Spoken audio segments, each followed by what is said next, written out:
Қайырлы күн, құрметті Нұрқожа қожалық атты YouTube каналының көрермендері. Міне мұнда таза биогумусқа егілген салаттар, сәбіздер. Енді мұнда қараңыздар. Мұнда картошка 23 наурыз, яғни оразаның бірінші күні егілген. Гүлін бәрі төгілді. Уже картошкалар ірі, ешқандай дәрі жемеген. Тек қана сұйық биогумуспенен сұйық биогумус себілді. 2 рет. Үшіншісін енді себеміз. Қазір гүлі түсті.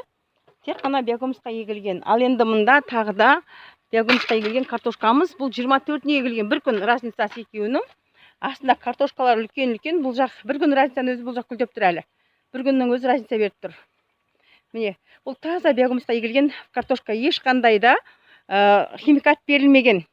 Химикат мүлде жоқ. Даже қараңыздар, жұқ та жоқ бұда. Және ешқандай шіреде түспеген. Шіреде түскен жоқ ешқандай. Және жұқ та жоқ бұда.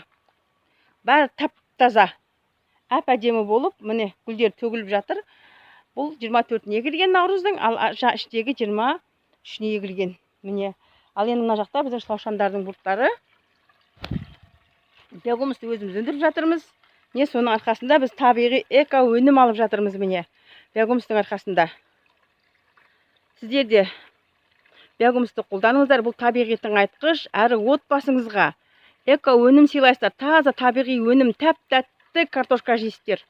Аузыңыздан дәме кетпейтіндей. Ешқандай да химикат пайдаланбаған міне. Таза эко өнім. Алла бұйырса жақында қазамыз енді.